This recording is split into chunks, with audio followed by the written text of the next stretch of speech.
All right, ladies and gentlemen, welcome to another episode of Hashtag Anime Talk. This is episode 59. We're right on the door of 60, man. I'm joined by my co-host, as always, Mr. Krissa SJE. Krissa, how are you doing this week? I see the One Piece cover. So with that being said, every time until you get caught up, we need a One Piece update that looks like Dressrosa. Where you at? I'm actually in this novel. I'm on chapter, you feel me? I'm right after the law and Dofi. Oh, wait, real quick, Backstory, real quick, before we say anything. Chapter 777. Wait, real quick before we say anything. Let me say this because I promised somebody that I would do this. Hold on, real quick. All right, Ned Guilford. Shout out to Ned. Me and Chris are about to talk about One Piece for a little bit. Like, we're going to talk about One Piece. So anybody who's not caught up with One Piece, because Ned joined our community recently. Shout out to everybody in the Anime Talk community. Shout out to the family. If you are not caught up on One Piece, or if you're not caught up to Dressrosa, please skip ahead like 5 minutes. Like, and I'm not finished with Dressrosa. So if you are at least finished with Dressrosa, like I'm not tackling nothing after Dressrosa. Yeah, so if you're at Dressrosa, you can come through. But if you're not caught up to Dressrosa and I'm you towards don't the want to end, know, I'm towards the damn end. Get out of here, please. 5 minutes. But Ned, shout out to you for joining the family. Shout out to everybody who subscribed and joined the family recently. Shout out to Two Revs. Shout out to like just a bunch of people out there. Shout out to Young Blue from the trenches. Shout out to Kim. Shout out to Stay Lit. Shout out to everybody. I'm just picking random people who said stuff, but shout out to everybody in the community. We fuck with all of y'all. Y'all are family. We appreciate you for listening each and every week. Now, let's talk One Piece. Bro, Law's backstory. Sad. Okay, wait. Did I spoil the backstory for you? If you did, I don't remember it. About Corazon. You remember when I tweeted at you about Corazon? No, you said something, and I was. Did you not understand it? I was in the middle of the backstory. I kind of got it because something happened, but I didn't know he died yet. You feel me? Damn. But at the same time, see, I thought you were done with the backstory. But I didn't really realize. Like, I knew he wasn't gonna make it because he wasn't there. Later, you could tell. Like, the thing is, when you're watching, and if you notice, Law named his crew the Heart Pirates, Corazon, and his jacket has Cora's name on it. What the fuck, bro? So like all of that, like look at the cover, look at Law's jacket. It says Corazon. And then his thing is named the Heart Pirates because in Spanish Corazon means heart. So like he named himself after Corazon. So like that shit, wow. But it's okay. So tell me where you at exactly. Tell me what you thinking of Dofi and Law's backstory. Right now I just finished with the Dofi Law backstory. I'm in the middle of the Zoro Pico fight. Is it Pico or Pico? Okay. Oh, you in it. Wait, okay, so wait. Like the fight just started, you feel me? He ran into homeboy from the arena. So they threw him. Pika, yeah. So they threw Zoro across the like dude. No, it's just starting. Like just started. That's the last thing I remember. I just started it, you feel me? So okay, wait, when you say just started, did the commander throw him in the air and is Zoro flying? Or not yet? I don't think so. Okay, he's doing his plan. He thinking of his plans right now. Yeah, for sure. Because the homeboy from the Coliseum just pulled up and was like, you know what I'm saying? I'll help you. Let me punch him. Zoro's like, I got this shit, nigga. I'm doing this shit on my own. Like, yeah, okay. All right, fall back. What I just said is about to happen. So, okay, I know where you're at. Okay. Did you see any Luffy, Dofi Law stuff yet? Yeah, for sure. I read like a lot of action went down. Like it's kind of happening in between the backstory scenes, and it's happening kind of in between the Zoro fight scenes because they're not hitting the climax of it yet. You feel me? What's the major thing that's happened? Did I don't want to say anything. Like I want to say he shot my son Law. You know what I'm saying? That's the last thing that happened. That's the last thing you remember. So you think Law's dead right now? Pretty much, they shot my son Law with the 9. You know what I'm saying? All right, bet. Well, I'm not gonna say no more on that. Let's go to Law's backstory. Such a tragic backstory, bro. Yeah. Like it went there, bro. You don't expect One Piece to go there. Like they to go say there with he's the not a Straw Hat. Arguably, him, Dofi, and Robin have the saddest backstories. Oh yeah, for sure. And Fisher Tiger, because like that shit is sad as hell too. Man, I know for sure. they do have a lot of like that's what One Piece does well. Like sad ass backstories that make you like feel for the character, make you cry and shit. But Like at the even the same Dofi time, shit was fucked up yeah, the Dofi shit was fucked because up they too to a certain crucified extent. him. He was That was kid, the like they were most throwed off kids. shit. That was some throwed off ass shit. Like with his dad, I was like, why? Why would you do that to your family, dog? Yeah, why would you wicked. leave? Yeah, and why would you tell them you're celestial dragons? You know that like y'all have enslaved these people for forever. Like, are you that like stupid to tell them? Like, but see, I blame humanity, and this is humanity at its worst point. Do whatever you want to Homing, because Homing is an adult celestial dragon. He supposedly is reformed. I get you wanting to do that to him. Y'all didn't have to do that to them kids though. Like them kids didn't do nothing. Like Roshinante is just a sad little boy. Like yeah, Dofi arrogant, but like y'all didn't have to do that to them kids. Y'all shot arrows at him, bro. Like that's too much. And I've been watching certain scenes. Yeah, like when I read it in the manga, it hit. But when I watched it in the anime, bro, they dramatized that shit. Like they shot that man. I think they shot him a couple times, bro. They didn't just shoot him once. They was like shooting arrows at these boys. Like they hit Dofi like right here.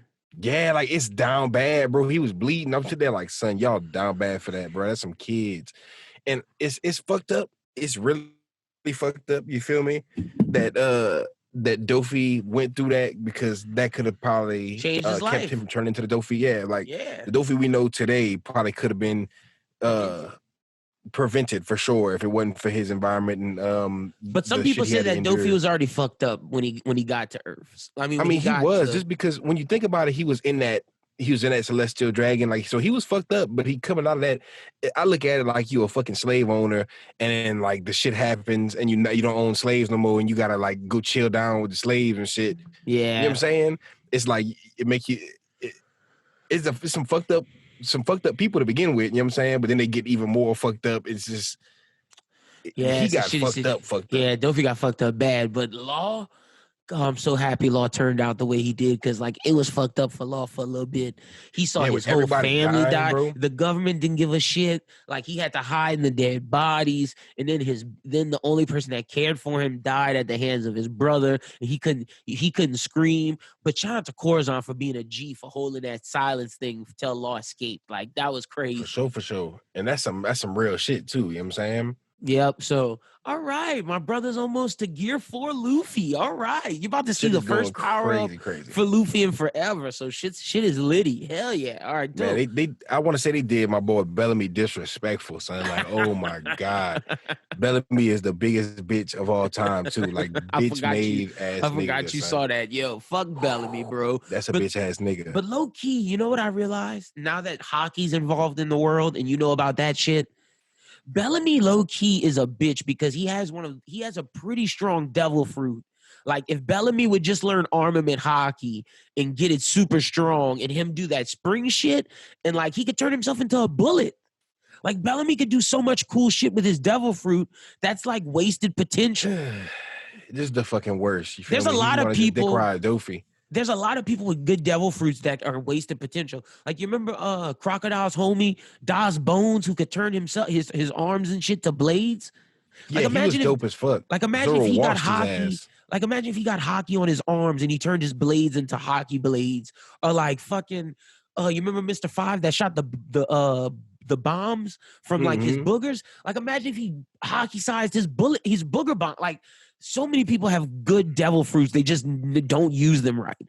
Like ridiculous. I have a question for you, and this is something that I don't think is gonna happen. But would you want to see another Straw Hat get a devil fruit? Unless I want to see a new Straw Hat and have a new devil fruit. I'm saying like an OG.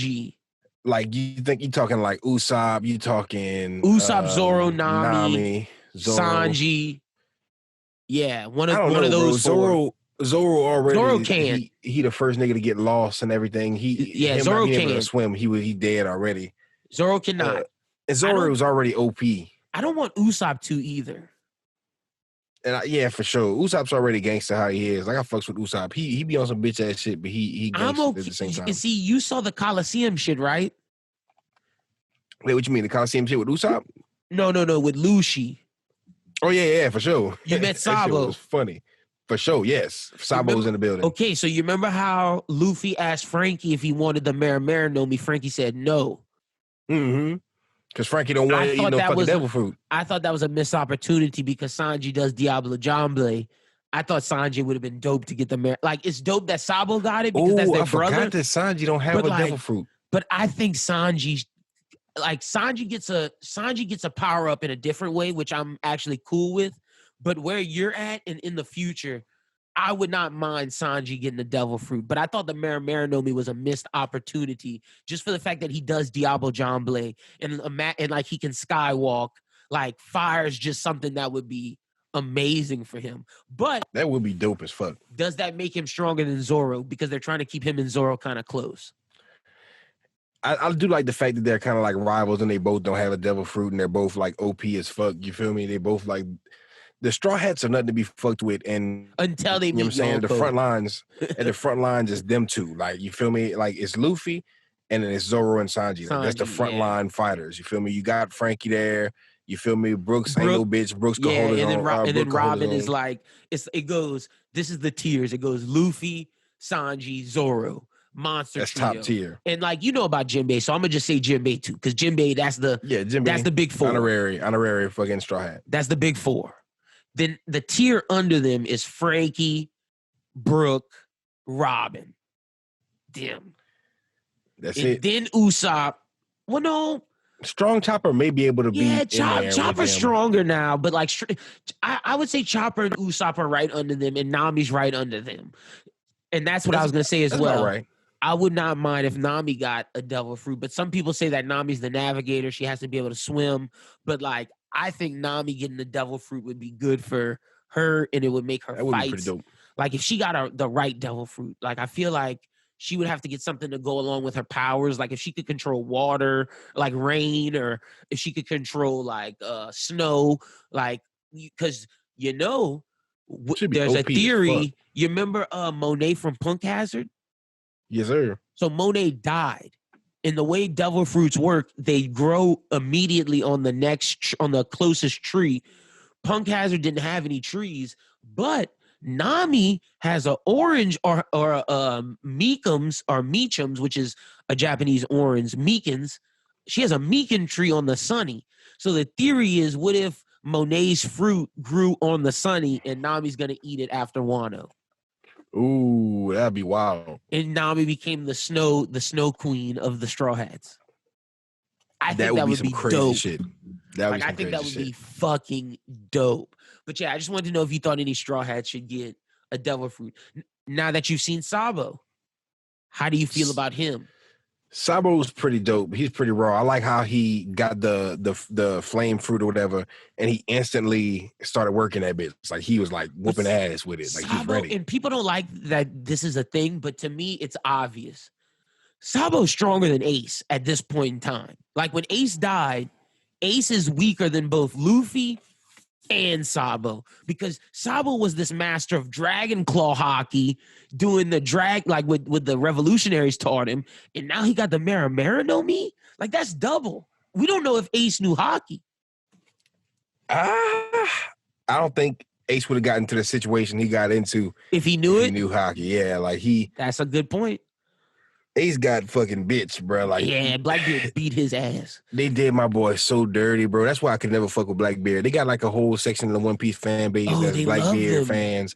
They love him. I fucking can't stand Blackbeard. I hate him and fucking Sakazuki Akainu. I hate same Akainu. Fuck Akainu, bro. I just call him Sakazuki, bro. I do not fuck with Sakazuki. Real talk. At the end of the day, it's rest in peace, Edward Newgate. You know what I'm saying? The GOAT. You feel me? One of the most god body pirates of all time. You feel me? Facts. He was like GOAT. Like he's in my top 5, if not top 10 favorite characters. Oh yeah, we talked about we did this on Twitter. Who's your top 5 One Piece just favorite characters?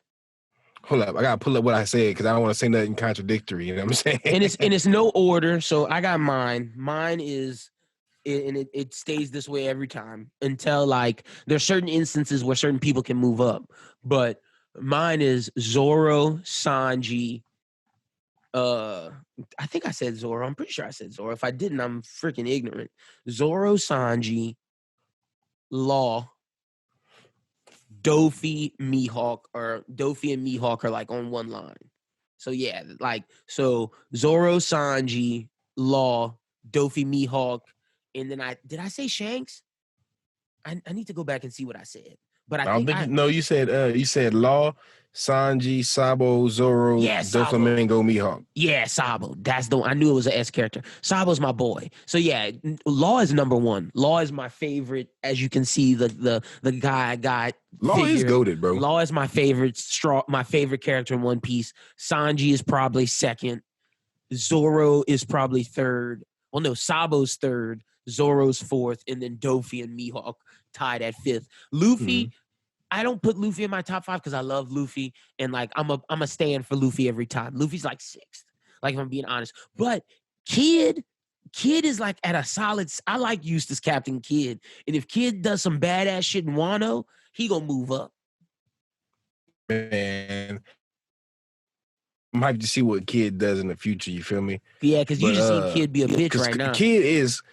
I like the whole new world, like the whole what's it called, the worst generation. You feel me? Yep. I'm fucking with it. Like the thing is, One Piece, and I didn't understand what you said about the time skipping shit until being knee deep in into Dressrosa and really Punk Hazard, and just seeing how these pirates are big as fuck. Like they're not like how they used to be. They used to put up to the island like, who are y'all? Oh, I'm Straw Hat Luffy. You know what I'm saying? It's my crew. Like what? And see, like this is you're on the last arc where Luffy is stronger than the villain. Because now it's like after Dressrosa, when you get to Totland, Zoe, everybody's Buku super strong. You're fighting Yonkos. Like he's fighting Yonko crews. And yeah, like that's some powerful shit. That's a different level. Like Dofi is hard because Dofi's technically the strongest warlord. And you shall see what happens with that. But like after this, it's like we're fighting Yonko, and Law had a plan in Punk Hazard, and the plan went amiss. So it's like, fuck. Law wanted Dofi to fight Kaido, and then that's how they take him out that way. But Luffy was like, nah, we doing up, bro. And Luffy's like, nah, we doing this head on. So it's like, well, now we gotta fight Dofi, then we gotta regroup and then go fight Kaido. So it's like, fuck. Bro, that messed me up watching the whole plan, because it was a solid plan, bro. And whenever Dofi was going for the plan because he had no choice, I was like, yeah, bitch. Because at first he was like, man, I ain't going. I'm about to murder something before y'all. Fujitora just fucked everything up. Yeah, Fujitora, and then he wanted to switch sides later on and kind of like rep for the. Well, he realized he was wrong. It does take a real one to recognize you wrong. I do fuck with Fujitora. Out of all the admirals, the admirals, I fuck with Fujitora. Him and Garp. Those I watched what was that movie? Z, just One Piece, the Z the film. Bro, that was a dope ass movie. I fucked with him. Kizaru's in there. For sure, bro. I like seeing Aokiji make his little cameo. He was like low-key a cool character in the movie. He was on some like neutral shit. It was very dope to see that whole movie interact like that.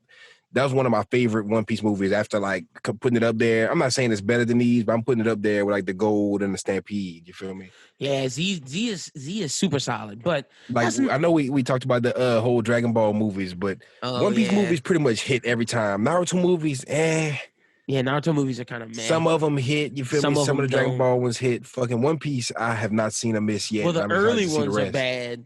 The early recap ones, like the recap movies where they, you know what I'm saying? Some of the ones are just kind of like completely unnecessary. But like some of the early movies, like where they do like a side chopper movies, like some of that shit is just the best One Piece movies are Z, Gold, and after Stampede. Those three are like they had that other one too, the one that hadn't been Strong done. World. Is it Strong World? I think it might be Strong World. They got like another one too. I want to say Strong World's not bad. I actually enjoy Strong World.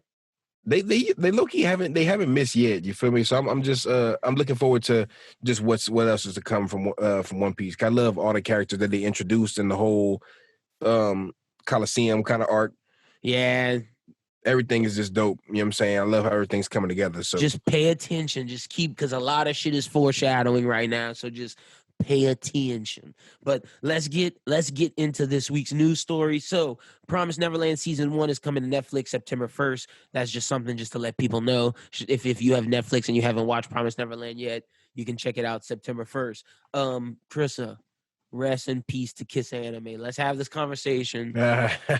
People, I saw a lot of voice actors. I saw a lot of fans. I saw a lot of people like, I'm glad it's gone, like no longer pirating. And look, as someone who pays for Funimation, VRV, Hulu, Netflix, Amazon Prime, pays for the Shonen Jump manga app, I'm not sad that it's gone. Well, I'm sad that it's gone because we lose a library of stuff that was not on those streaming sites.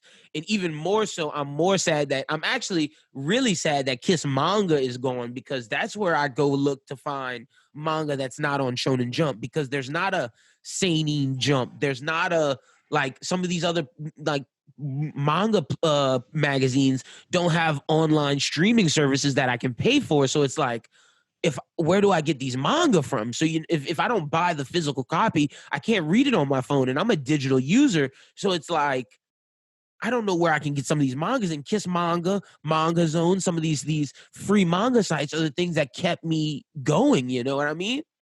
And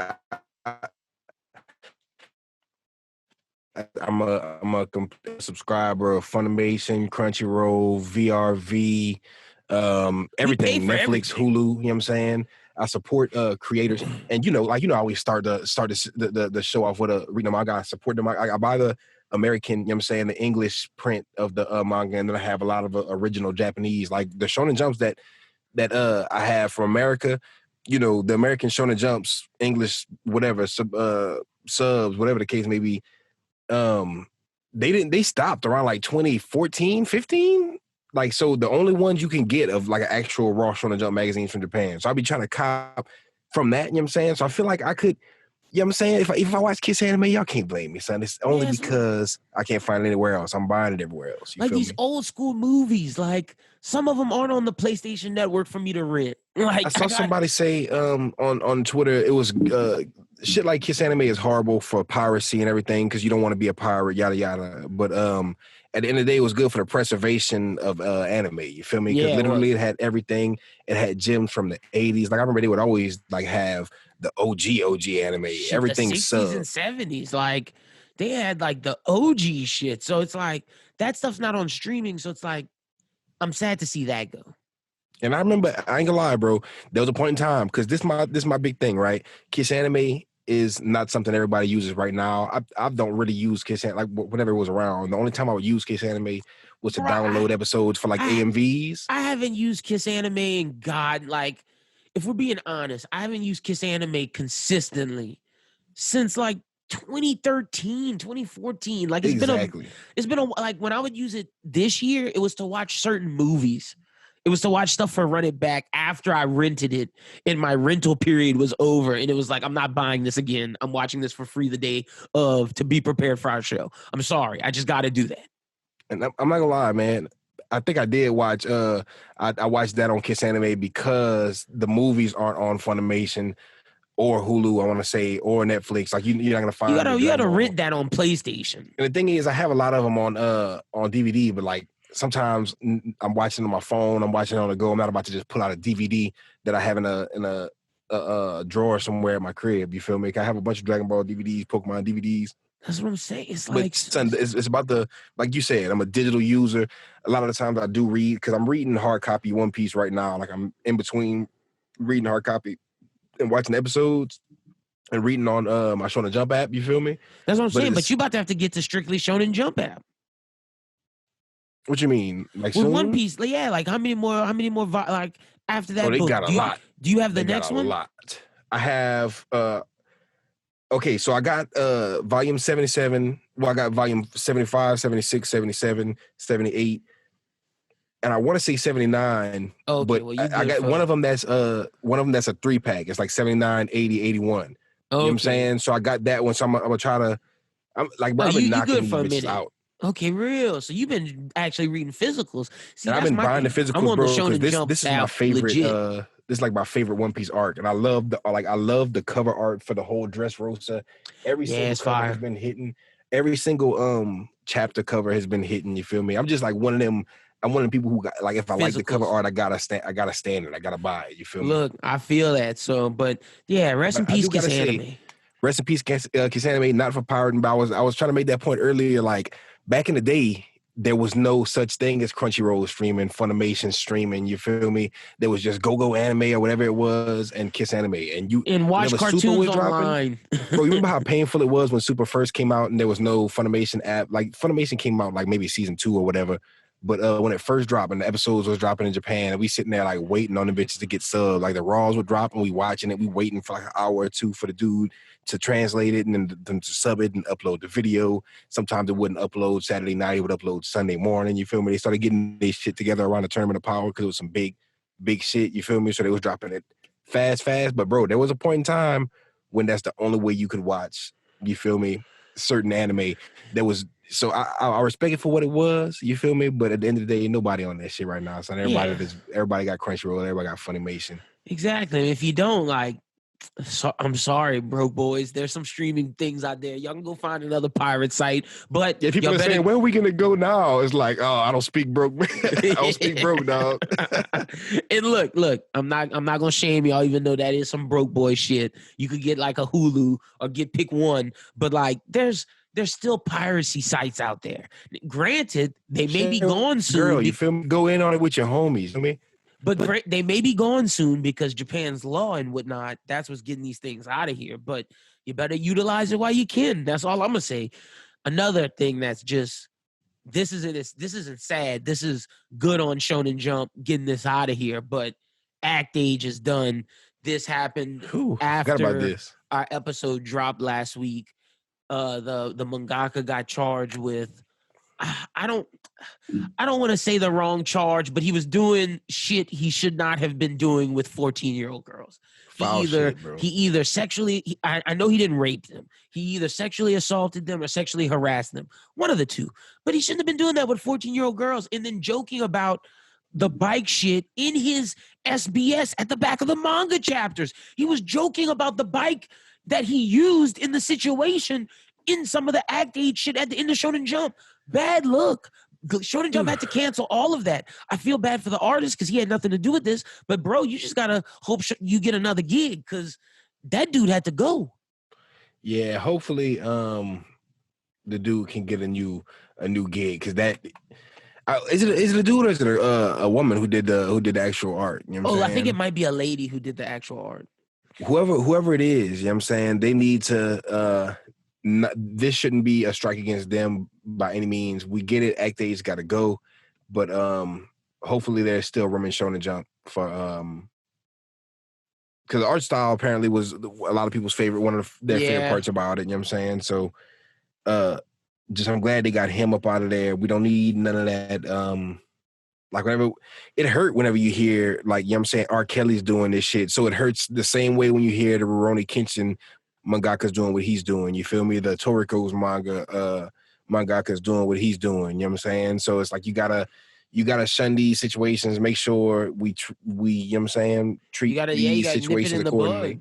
Yeah, you can't tiptoe around this type of shit. It's bad. It's horrible. There's people who are trying to justify it on Twitter, like trying to have their own little.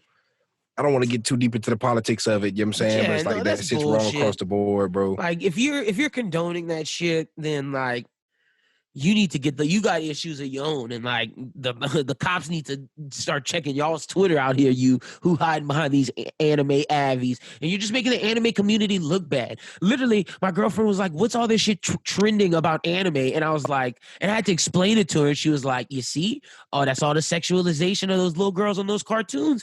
And I couldn't say anything because she has a point. It's like, yo, that's true. And like non-anime fans look at this, like, look at this gross shit. And it's like, that's not what anime is, but how can you defend it when shit like this happens? And you have people in the community doing that type of shit. No, people like us and people in our community, in the Anime Talk family, people that love anime out there, like we have to stand up against this because we can't condone this shit. Like Chris has said, with the art, like Weinstein, R. Kelly, we can't condone this shit. There's like people on Twitter, we're seeing people come out and like out people like post screenshots of people doing just the most disrespectful things, whether it be sexist, racist, threatening, aggressive, kind of like pedo-y type stuff. There's a lot of bad stuff on Twitter right now. People are getting exposed left and right. I'm just one of those people that, you know, in the world, I want to see more things get done about stuff that's very prevalent in the world right now with the trafficking and all just the bad stuff you see in the world. I want to see people act on that more. So in communities like this, the small communities that we're in, it's our job, if we feel that way, to kind of call these things out, to make sure none of these things are acceptable. So we know for the future, or people know for the future, what is acceptable and what's not acceptable. You know and that shit is not acceptable. And I don't give a damn what your country's laws are. Because me and Chris that night looked up fucking the laws of fucking what's the word I'm looking for? The laws of consent and everything. Yeah, consent. Like, we looked up the consent laws because we heard marriage laws. Yeah, because we saw we saw the Japan law was low, and it's like if you look, the U.S. is kind of the best one with that because like we're the only ones. Besides, it's us and South Korea. Don't want to because South Korea got. You remember we talked about they got the 20-year-old consent law, but I feel like those people be moving around the world to do fucked up stuff, and I feel like that's everywhere else is between the average is between 13 and 16. Like, what the fuck are y'all doing? That's not cool, man. Yeah, it's not cool at all. But that, like, this is not a political podcast. Like last week when we had to talk about that cunt who was talking about anime in the American politics. I forgot about the dude. Just when shit comes our way, we have to talk about this. We're not gonna run from it. We weren't running from this Act Age thing. We're putting our stands down, and we stand with the victim, man. So like, nah, fuck that. But next up, Crunchyroll is streaming JJK in October. Does this mean that it's Crunchyroll exclusive? I couldn't really get that. It may not be in America, but it's definitely in Japan. So it may be Crunchyroll exclusive. I don't see JJK being that way though. I know where JJK will not be streaming. Kiss Anime. No. But nah, man, JJK, I'm excited because I got the Crunchyroll on lock. Hopefully we get a Funimation announces, yeah, we're getting the dub though. You know what I'm saying? But it's looking slow for the dub in general. Like, that's like with Fire Force. Fire Force on Hulu is only the dub. Like the sub is not there. That you got on Crunchyroll. Yeah, the sub is not on Hulu. Hulu's so annoying with how it only has dub for certain shows and only has sub for certain shows. That blew my mind. I was like, what? Crunchyroll has a lot of dub too, which is weird, but it's the most random dubs. Like they got Konosuba. They can only have certain dubs. My boy Peter got me watching Konosuba. I'm watching that shit on Crunchyroll. Dubs, baby. Y'all, you niggas, bro. That shit. Let me know how it is. But I'm gonna tap in when I get to the end. But JJK in October, that's gonna be the next season. That's gonna be the next show we're reviewing. But next up, we got Burn the Witch debuts on August 24th. That is the Tite Kubo manga. So Burn the Witch. I know I'm excited for this. Chris, are you ready for Burn the Witch on August 24th? Hell yeah! I actually read the chapter like a month or so ago, like maybe like a few weeks ago. Like I don't know. Well, it's probably in between this episode and last one episode. shot. Probably a couple weeks. The one shot. Really dope. Tite Kubo's an amazing artist. He's a great. Yeah, his art style's great. Yeah, I love reading. Whenever I was watching Bleach, I was reading it at the same time. I just love the way he conveys. I gotta say, out of the big three, we always say this, but like his art style is probably the best out of the big three. His story's not, but his I like it the most. His character designs are really great. Yeah. His outfit, everybody likes to get on him for the outfits being, Soul Reaper gear or like school uniform. He does enough with the cover art. Like all the cover arts are crazy. Art's like, bro, they be dripping out of control. Everybody on there, and I feel like the Bleach fan base. I seen somebody on Twitter say they need to be banned from using the word drip because they be using just drip in every kind of. Oh, look, this is the drippiest Bleach scene. And everybody's still rocking it. It's like, son, you're not getting the context correct. Talking about how they look, their faces, their hair, like the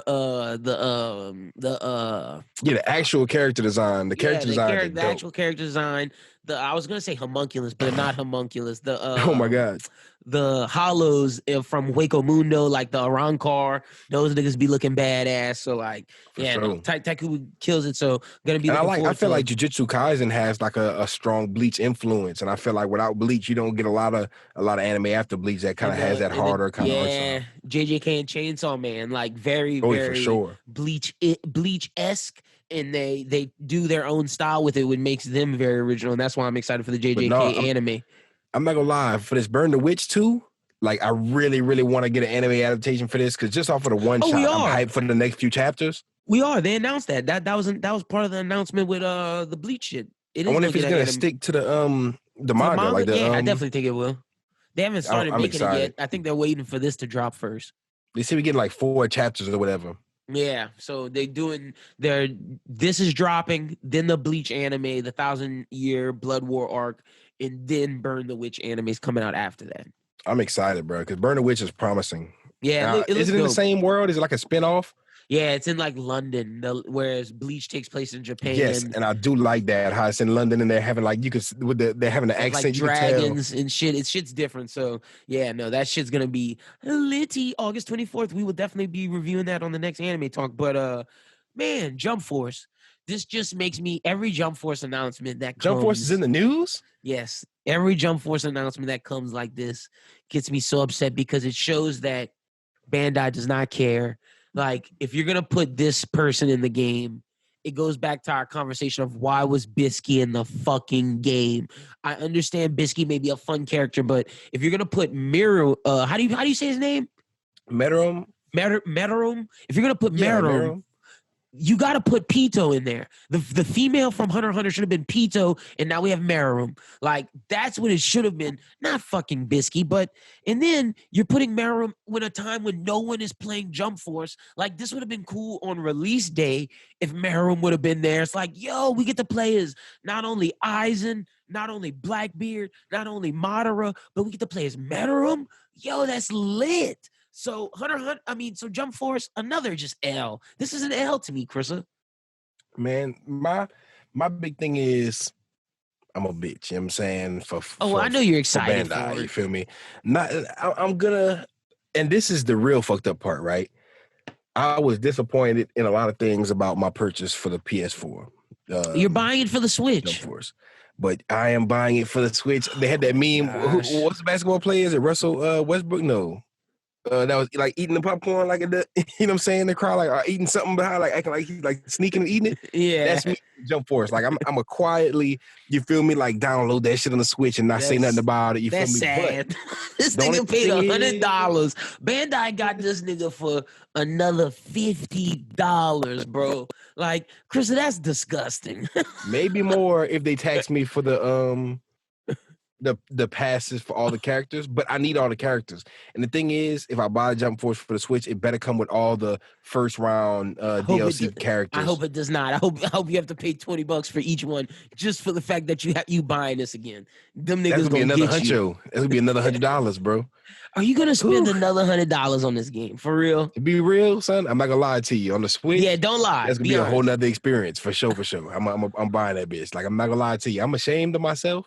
But I'm the type of person, bro. I got the Attack on Titan game, have not beat it yet. You feel me? I have the Fairy Tail game, have not beat it yet. You feel me? Oh my god. What's the other games I got? I got Dragon Ball Heroes. I was playing Dragon Ball Heroes. You're the reason why we can't get good God of War style anime games, because you keep buying these trash ass anime games. You keep letting Bandai know, oh no, it's okay. Put these things out. Somebody's gonna buy them out there. I lied. The Attack on Titan game is gas though. I didn't play the Fairy Tail game because I played the first mission. Buku characters I didn't know, so I was sitting there like, maybe I should catch up on Fairy Tail. I thought I was gonna be able to play through the Fairy Tail timeline in the game, but no, it's some shit after a certain point. You feel me? So I gotta go rewatch that. But I'm not gonna lie, these anime games, I do remember the thing that kind of got me off Jump Force is not being having the mobility to play it handheld. Like, Jump Force handheld to me, like, that's worth the extra $100. I wish I would have just waited until right now to buy it. I wish I would have never bought it for PS4. I wish I would have never bought it the Ultimate Edition so I can get it 3 days early just to flex on niggas. I really bought it just to flex on niggas. So I was like, I'm playing it 3 days early. Your niggas ain't playing Jump Force yet. You know what I'm saying? I remember didn't we stream it like that night? Yeah, we did that because when I you couldn't wait, bro. When you told me that, gas. I was like, damn, Chris will go have it 3 days early. I gotta get it too. Fuck. I remember every single week before, every single episode of Anime Talk before Jump Force dropped, we was like getting on the roster's ass. We're like, this is whack. We still cut that bitch for we had to, but like that's was different legendary. than now. That's different than now. Now as it's a game, I do like Jump Force. I just wish it would have been a little less hype around. I wish they'd have just acted like it was what it was. You know what I'm saying? Like they made it seem like it was gonna be something more. And like, I had fun times with Jump Force, but it's just like I feel bad for your wallet. That's all. I really like the story mode. I like the the whole fucking create your Zoro character, go through a faction. For sure. Love the create your character shit, but I love the whole Zoro, Kenshin, kind of Asta, You feel me? The That one little moment. training, Yeah. that shit was hilarious, bro. Like a lot of the interaction in this game, it's like the shit I wanted to see. It's like this. Whenever you make a Jump Force game, if you're gonna expound upon one of my favorite games, the Jump Ultimate Stars and the J Stars Victory VS, if you're gonna expound upon that and make it bigger, this That game was better is than what I Jump want to Force. see. I can I say just that know they were now. going in the right direction, but if they ever do another one like this, they better execute it 10 times better than this, just because they can. Like they can element every single aspect that they've elemented before. Like they could do like a One Piece Grand All Battle I'm X saying kind of type is game. next big game. But I gotta give you props because we did boycott Kakarot. I gotta say we I'm didn't still care. haven't played Kakarot. Okay, I gotta give you props for that. But the next big Bandai Namco game, if it's not good, we gotta boycott that bitch. Because You know like what game I played on the Slick, real quick. Like I actually rented this game. I wasn't gonna buy it. I was like, I'm not gonna buy it if it's ass. You feel me? I'm gonna rent it from GameFly for super fucking dirt cheap. You feel me? The One Punch Man game for PS4. I heard that was kind of fun. I played that bitch for like an hour. I was like, this is hot garbage water. I'm out. Damn, it's not fun. It's not Bro, like the customer characterization was so bad. So bad. Oh, like what you mean? Like changing how they look? You got to, it was like a creative character. The creative character was horrible. Oh, The see, yeah, I gameplay wouldn't. was cool. I was just talking about. The I concept heard was the game. cool. Yeah, I heard the gameplay was like kind of like Burning Blood 2, where it's like you got to have certain heroes, and then like you got to get Saitama to come out, and then when you get him to come out, it's like a win because you can't pick him apparently. Yeah, you can't pick him for sure. That would make the game too OP. But at the same time, it was a great concept. It was a great idea. Just It bad could have been execution. fun. I just wasn't about to play that shit. Like that's the type of shit. Like I'd have bought it. And I'd have been like, this is cool, but I don't really like the. You know what I'm saying? I'm not And gonna that's beat it. why You feel I'm me? like these Bandai Namco games. We got to boycott. But I digress. You wanted to talk about this, the top 15 shonen main characters anime, my anime list, because they put out a list. I'm guessing it was fan voted, but you had some concerns with this list. Yeah, I'm pretty sure it was fan or I don't know if they have a section where you could put your top shonen main or whatever. They did like a poll or whatever. But I have on my anime list, I don't know if it's 100% updated. I try to keep it as updated as possible, but it's missing a lot of shit. I've watched a lot of anime I don't remember the names of and don't remember the manga I've read. And I definitely update more anime than I do manga on my anime list. But if I was in on this kind of poll, which apparently they got, hundreds of thousands of people voted on here. Like the top vote has 86,000 and the lowest vote has 15,000. So this is hundreds of thousands when you add them all up. You feel me?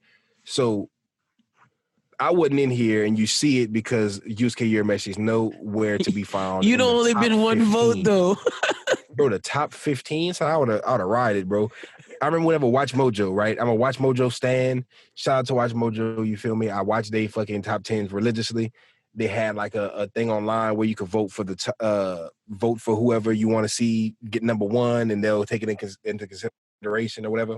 But I remember I got buku people on there voting for Smile Bomb just because when they dropped the video, which they said they was about to drop soon, I was like, y'all better put Smile Bomb at number one. If it's not number one, it better be in the top 10 somewhere, because if not, y'all slipping. And it was in there. You feel me? I riled up the people on Twitter. They was like, you know what? You goddamn right. They better not sleep on fucking Smile Bomb. You know what I'm saying? But with this shit, I'd have definitely been like, bro, especially if they would have had active count of what was going on, I'd have been like, what? Yusuke is not winning yet? I've been on Twitter like, hey, y'all better go get this fucking poll. I know y'all got on my animelist.com account. Well, let's tell them what the list was. The list was number 1 was Luffy, number 2 Light Yagami, number 3 Edward Elric, number 4 Naruto, number 5 Gintoki, number 6 Yato from Noragami, number 7 Goku, number 8 Joseph Joestar, number 9 Ichigo, number 10 Ikachi Onizuka from Great Teacher Onizuka, number 11 Natsu, number 12 Midoriya, number 13 Eren Yeager, number 14 Gon, and then number 15 Soma Yukihira. I have problems with this list, but I do agree with Krista that Yusuke should have been on this list. He should have been at number 6 for Yato. If anything, that's the look at bare minimum. He should have been where Yato is, but I got issues that Light Yagami's number 2. Like I got issues that Edward Elric's number 3. If we're talking shonen main characters, Naruto and Luffy should be 1 and 2. I think Deku, Eren, and Soma Yukihira are better than Onizuka and Natsu. Yeah, for some reason, like number 10 is Ikichi Onizuka. And then after Ichiki Onizuka, from Great Teacher Onizuka at number 10, you have Natsu, Midoriya, Eren, Gon, and Soma, right? So, first of all, I'm not going to discredit the Great Teacher Onizuka. I have a DVD of Great Teacher Onizuka in my Good living anime. room. Love it. It's dope for what it is. But at the same time, I'm not gonna say it's not shonen either because it definitely debuted in a shonen manga. It's on the Shonen Jump magazine. app too. And at the same time, you feel me? It was dope, but above even Natsu, I would say is bad. You feel me? Like I don't even think that's right. Now having Natsu at number 11 and then having Deku, Eren Yeager, Gon Freaks, and Soma after Natsu, That's disrespectful. that's two fuck ups back to back. And if you're gonna have a Joestar, you got Joseph. It's Jotaro, partner. Like, what are we talking about? Like it's Jotaro like then Joseph. Josuke. Joseph is top tier. I definitely do not. I like Joseph over Jonathan. I love Joseph because he appears. I like Joseph over Jonathan too, but like you like Joseph over Jotaro. I like Jotaro and I like Josuke. You feel me? And I think those two should be over Joseph. I agree. And Goku shouldn't be at 7. Goku's not the best character in his own story. It's Vegeta. Goku should be at like a solid, like I think Ichigo should be higher than Goku, if we're being honest. I think Goku should be at 9. Definitely be higher than fucking Yato from Noragami and Joseph Joestar. You feel me? I feel like he should definitely be up there. You feel me? But not above Yusuke Urameshi, son. That shit still piss me off. I think Naruto should be above Edward Elric and Light Yagami. I always say this: One Piece is the greatest shonen story, but Naruto is the greatest shonen MC. Naruto should, like, I'm sorry. We saw that kid go from a child to being Hokage, achieve his dream, and do everything he's supposed to. Like, he is the character you follow. And, like, I don't know. I just feel like Naruto should at least be number 2. I think it's disrespectful that he's 4. Yeah, I just don't like the fact that they got. Oh yeah, you got from Noragami up here, and then they put the year 2014. You got a MC from a 2014 series over Goku, like right over Goku, and it's like, son, it says 1986. Like Goku's a vet, and you got this man under a vet. You can say what you want about Dragon Ball. You can say what you want about Dragon Ball Z as a whole, Dragon Ball Super especially. But oh yeah, I don't think Yato should be on there, and I love Noragami. Like I like Noragami a lot, but I don't think he should be on this. I think Yato should be like 16. My anime list users had to have been trolling. Like they probably had like a meeting in the forum of like, hey, look, we're gonna do this poll, but we're gonna troll the fuck out of this poll. Niggas gonna think we gonna be having a real, you feel me? Y'all let us know. Wait, we'll put it to the community. Y'all let us know if this list is accurate. Y'all let us know if y'all have Yato over Yusuke. Y'all let us know if y'all have Natsu over Deku, Eren Yeager, Gon Freaks, and Soma Yukihira. Y'all let us know who y'all think are the best shonen main characters. But with that being said, I could drop my top 15 too, for sure. And with that being said, we're transitioning into our questions for the week. And one of our things that we're doing is we're going to re-rank the new gen MCs. We did a list a while ago where we were saying who were going to be the leaders of the new school. And I believe my list was Deku number 1, Asta or Mob number 2, the other at 3. I had Tanjiro at 4. And then I think I had Emma at 5. I think that's where I went with it. I don't think I had Shinra on the list. Oh no, I might have put Shinra at 5. I think I did put Shinra at 5. And I think I had Emma. I think I didn't put Emma. And I believe you had Deku, Mob, Senku, Asta, Tanjiro. Something like that. Senku was on your list. I had Asta on my list. Asta was low on your list. You just put him up there because of respect, because of the Black Clover admiration. Fucking Asta, man. So with Asta, bro. With things having changed, Promised Neverland's finished. Demon Slayer's finished. The emergence of Yuji Itadori, the emergence of Shinra. We can re-rank this. So, Krissa, who would be do you want to start at 1 or you want to start at 5? My number 1? Yeah, I think we both have the same one. Mine is kind of made from Zip Man, you know what I'm saying? No, I'm playing. I was like, this man got canceled. What you mean, man? Anime about to drop, son. I don't know. Who you think is number one? Midoriya? Yeah, easy. That's easy, bro. That's easy. My voice cracked on that. That's easy. We can throw Midoriya on that. We can throw Midoriya number one. Midoriya New Gen. has He's to the be new number Gen one. GOAT. He's New the Gen guy. GOAT, bro. Horikoshi. New Gen GOAT. Like, he the guy. Number 2. Is Mob Psycho giving us another season? Are we getting another like, season? we're getting more Mob. We're getting more Mob. We're getting more Mob. Because if we get more Mob, then Shigeo has to be number 2. 3 seasons, even if they ended with this 3rd season, that's all we need. Mob, you're in there for sure. Yeah, so we both got Mob at number 2.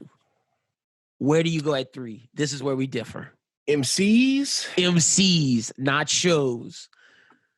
Even if it was shows, I would still hold you back from this pick. What, you sound, you think I'm gonna put Tanjiro in there? Yeah. My boy Tanjiro? I don't know. If we talking about the new gen, you feel me? The new gen. Tanjiro was in there. But I don't know if he's 3, but he's in there. You know what I'm saying? I don't think he's 3. I'm trying to think about who would be 3, because it could be Denji or it could be like Yuji Itadori or whatever. Could be Yuji. But I will say Yuji doesn't have his anime out yet, so I'm holding Yuji's low on my list for that reason. I'm gonna go out on a whim and say Shiki from Eden Zero, because man, this nigga's killing Natsu, bro. I feel like he gonna be whenever Eden Zero drops, you know how big of an impact Fairy Tail had I respect on the that. game. I respect it because you didn't put Tanjiro. I respect it for that reason. You know how big of an impact, like fucking Fairy Tail had such a big impact on the game quietly that on the My Anime list top 15, Natsu makes number 10 above Gon Freaks. You know what I'm saying? So you already know the Fairy Tail fan base, stan base is gonna pull up for Eden Zero, and I feel like my boy Shiki is gonna get a lot of love because. All right. Well, yeah, this is definitely where we differ. Doper than Natsu. Well, look, where you going with it? I'm reading Eden Zero. I'm on like chapter 5, so like I'm coming slowly. But okay, so this is tough because objectively, this is Asta's spot to lose. Objectively, like his series is popular. He's like always on the cover of Shonen Jump. It's him, Deku, and Luffy. Those are the 3. To me, Shinra with Fire Force Season 2 is great. I think Shinra should be on this list. Do I put Shinra above Asta? Do I go Yuji? I think I'm going to play it safe here and go Asta at 3. I think Asta is the safe pick, and I think Asta is the Ichigo of this class. Yeah, I could definitely put I'll put Asta at number 4 because he definitely is up there, you know what I'm saying? And see, I think 4 and 5 could pass up Asta and Mob. I'm going to say that, my 4 and 5.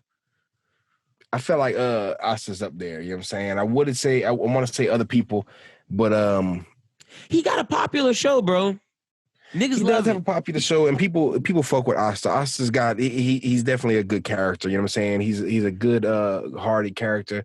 He's very lovable, you know what I'm saying? So you want to root for him being an underdog. Yep. So I got Asta at 3, you got Asta at 4. My 4 is Shinra.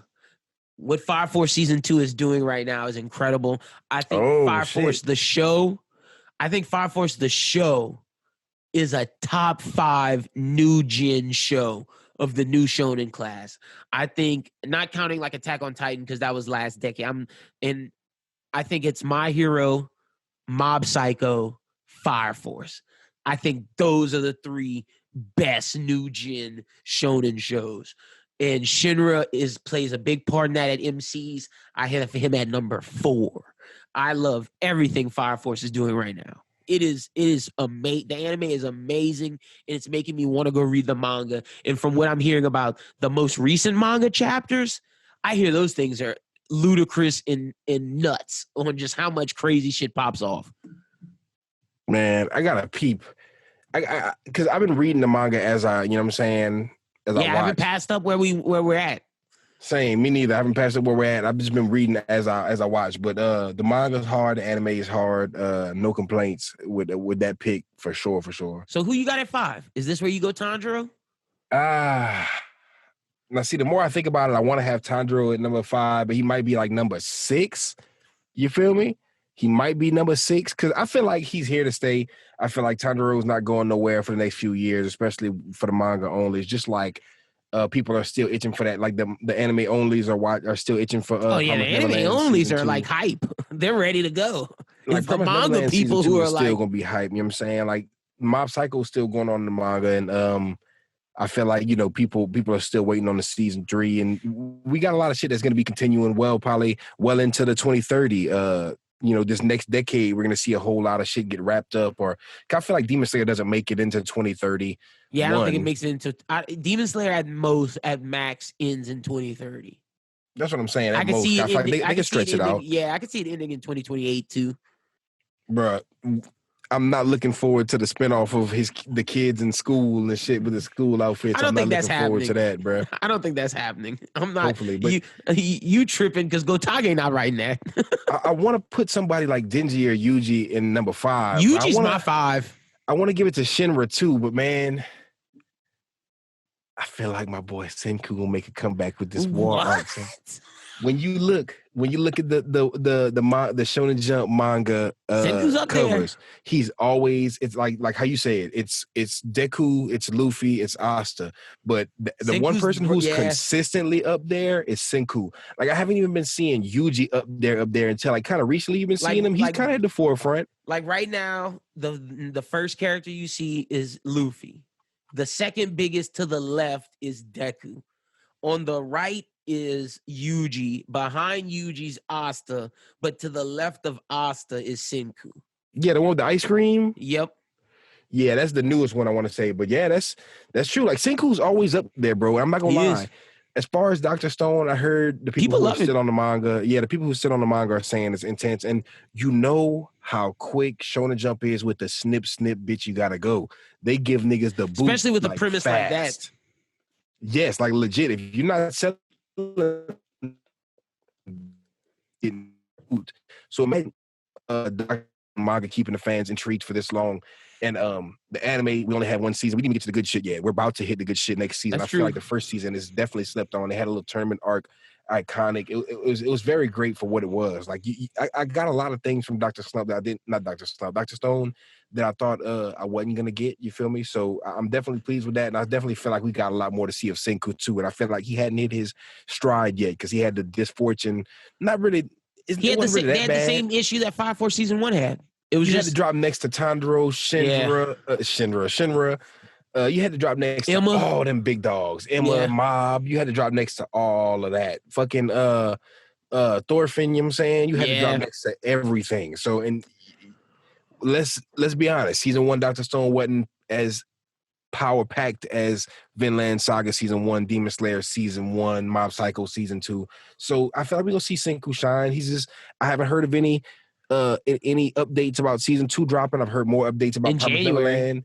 I think don't quote me on that because I could be mistaken. I know it drops next year though. I hope we give it its room to breathe. I hope Promised Neverland drops, Attack on Titan drops, and we get our little seasonal fix to where we get like gas packed the whole year versus getting everything at once and certain shit getting overshadowed. I don't like shit getting overshadowed. I got Yuji at 5, man. I think Yuji's about to make a huge splash come October when JJK drops. It's gonna be the only thing around October. All eyes are gonna be on JJK. The manga fans go nuts over Yuji. The character design of Yuji's powers, and just having a Kakashi-like character in there with Goto Sensei and just our Gojo Sensei. I think it's I'm messing up. I think it's Gojo. I'm pretty sure. I think it's Gojo. Yeah, I'm pretty sure it's Saratori Gojo. Yeah, I think that's what it is. Satoru Gojo. So yeah, with Gojo Sensei being this Kakashi eraser head like character, Aizawa like character, and then that always boosters your MC. The show's gonna get a lot of love.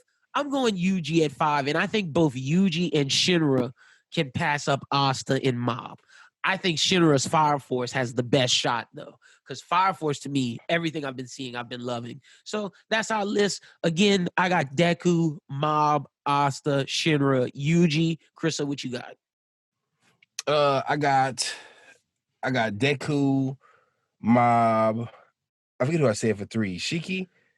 Yeah, you said Shiki. Shiki, Asta, and Senku. You know what I'm saying? I feel like next year is just gonna be straight Denji, Yuji, Shinra. You know what I'm saying? Maybe If Chainsaw even Man Jin even gets Mori. You feel me? his thing out there, yeah. Because look, Bam and Jin Mori are gonna make their runs, and we didn't count them because they're manhwas. But like when we rank the new gen anime, which we'll do Yeah, and next definitely week. fucking Seth is definitely one to honorable mention because we haven't gotten season Rating, 3. yeah. Season 3 rating is gonna be nuts. Seth is definitely an honorable mention And for I feel like there's some sure. more too. Like even we're not gonna get the anime for a lot of these yet. Like for the Shonen Jump up and comers, but there's a lot of promising up and comers. Like I even want to say the 2 main characters from Burn the Witch because they're very compelling. I do love them as a duo.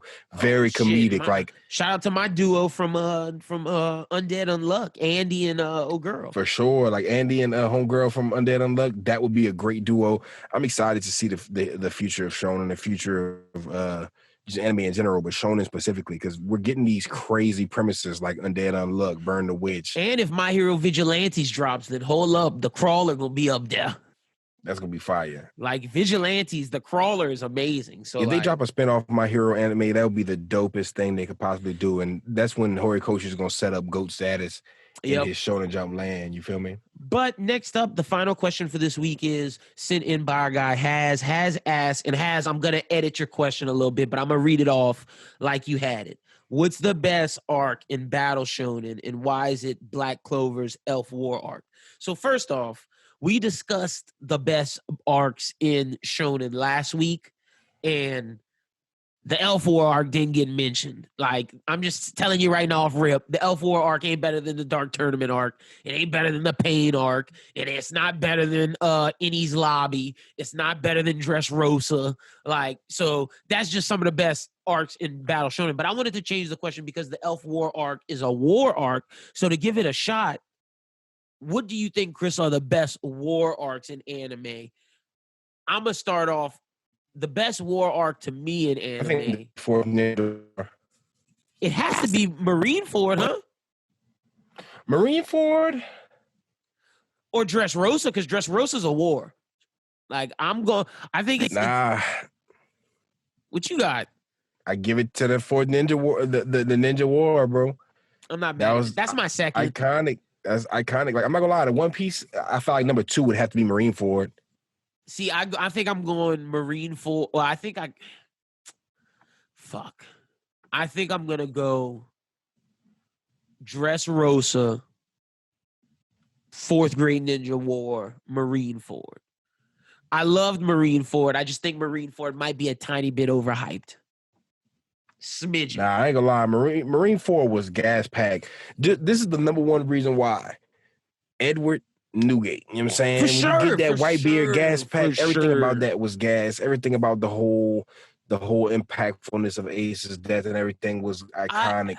But as far as just the white beard shit is enough. You know what I'm saying? For me. And see, the white beard shit is amazing. You get the black beard shit. But for me, when I want to see a war arc, I want to see I want all that extra shit, but I want to see my main character be impactful. And Luffy took a back seat majorly to Blackbeard, to Edward Newgate, to the Admirals, and to Ace. Luffy was like the 4th most important person. But if you look at Dressrosa, Luffy's number 1 in like everything that happens. Like, you about to experience it. Like, everything that happens with Gear 4th, everything that happens with just Law. Like, Dressrosa to me is the best because it's a war arc. They say it in the anime. Dressrosa to me is the best war of it's the best One Piece arc, and I think it's the best war arc. I think it's better than the Elf Elf War arc. But I will say, has in terms of war arcs, I think the Black Clover War arc might be it might be 4th. It might be 4th behind Marineford for me. Now, see, the only reason why, you know what I'm saying, I don't want to, you feel me? Because as far as Luffy being the main character in Marineford, or being the main like powerhouse in Marineford, you know what I'm saying, I feel like it didn't take away from the arc to me, just because, like, you know what I'm saying, one of my favorite arcs of Hunter x Hunter is a Phantom Troop arc, and like I do not care about nobody else in that whole arc besides Kurapika, besides the troop themselves, you know what I'm saying? Besides But see, Killua's family, you feel me? Like Gon and Killua take a back seat, but that's probably my favorite arc in the but you show, see, let me even tell you what over makes that Chimera different. Ant. Let me tell you what makes that different. That happens directly after we assume Togashi was brilliant with that. Because we assume that this story is like Yu Yu Hakusho, where it's gonna follow Kurapika, Gon, Killua, and Leorio, correct? Like at the end of the first arc, we assume that. So then when we go to York New, it's like, okay, Kurapika's back. Like, yeah, the gang's back together, but it just follows Kurapika, and then we never see him again for a minute. So Togashi tricks us in that way of thinking, like, okay, this is just the Kurapika arc. The gang's back together. We're gonna get back to the main characters. I think for the reason that Edward Newgate is like this mythological figure, someone that is with Roger. You can't compare that to Kurapika. I think it would be like if Sabo got an arc, or if Law got an arc, like someone like, or if Zoro got an arc. You know what I mean? It's someone that you think is in the gang, but like Whitebeard isn't in the, like Whitebeard's a holy figure, a holier than thou figure. You know what I mean? It's his arc. And granted, that's fucking amazing. But like, it's not about Luffy at all. Like, I don't know. I think it's different. Like whenever he got to witness his brother die, he got to hold. But this is his L, and that's his L. But it was super important. But I ain't gonna lie, that's why Marineford's third for me. I'm not mad at it. Is my second, but that's why the number one. Well, maybe because Naruto. I don't know what Naruto did in the Ninja War too much. He like towards the end he did a lot. But I like Naruto did everything, bro. Naruto was kicking ass. Not in the beginning, you know what I'm saying? But not in like the first, like what? When Madara first touchdown, like that was the Madara show for like a whole fucking like 10 episodes.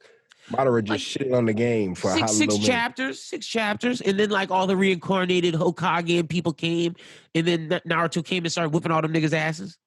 Oh yeah, that was wrong. That's what I'm saying. Like Naruto did his thing. The Ninja War. That's what like Ninja War second for me. So much shit in it, like with all the reanimated like Kage or whatever, and all the like Itachi reanimated. But I can't put the Ninja War arc first because of Kaguya. That's why it's second. Damn, the Kaguya shit did end poorly. I have no defense for that. Like so you might have to put Marineford 1. Yeah, I definitely would put Marineford 1, and then because Marineford, it ended sad, but it ended great. Like I love the arc. It wasn't a bad ending. No, it was a great ending. And see, I'm thinking, never mind. I was gonna say the Elf War arc could be after Marineford on my list, but Chimera Ant arc has to be fourth. Like it has to be because that's a war arc. Yeah, the Chimera Ant arc was hard as hell. I definitely love the Chimera Ant arc. I feel like there's other war arcs we're sleeping on. And this is off the dome. Like we're doing this off the dome. I'm trying to think of some other ones because the Dark whole Tournament. Attack on Titan is a war arc. Yo, Attack on Titan front to back is war arc. War on Titan. They should have named that. The most recent arc is gonna be a war arc. Really? Yeah. And that's not a spoiler for anybody, but like that's considered. And honestly, that's better than the Elf War arc too. But like the Black Clover War arc is not bad. But let me say this too, Has. You're gonna hate me for this. See when My Hero War arc finished, which is going on right now, that's higher than the Elf War arc too. Oh shit. And I heard a lot of good shit about the My Hero War arc, bro. My Hero War arc is nuts. Like I heard some wild shit. Shit is nuts right now. I'm trying to think. Dragon Ball doesn't have any war arcs. Not really war. Yu Yu Hakusho doesn't have any. Bleach, well, neither of us seen the 1,000-Year Blood War arc, so I can't say anything. 1,000-Year Blood War arc that might grace top 10 eventually. Yeah, do you consider the fight with the Arrancar a war arc? Not necessarily. I don't consider it that. I just think it's just an arc. It is a dope ass arc though. It is. It's fire. And then with the different the Spada arc. Like I don't know if that's a war arc, but I'm trying to think of. I feel like that's just it's similar. Kinda. It reminds me of like a war arc or a tournament arc, but it's something. But see, if you say the Espada arc's a war arc, then I would argue the Akatsuki arc is a war arc. It's a shadow war. Like the Akatsuki shit is Shadow Guerrilla War, where Yeah, where that it's like Akatsuki shit was wild. that shit's nuts. But I don't consider that a war arc. I'm trying to think. I know Fairy Tail has one, but I don't think I've seen it. No, for sure. I haven't gotten there yet. I If thought I y'all are in was the way further community, than. y'all let us know what y'all think are the best war arcs, and if we're messing up by forgetting Fairy Tail. But I'm mentioning it. I know they have one. I'm trying to think of any other anime that's a shonen that has one.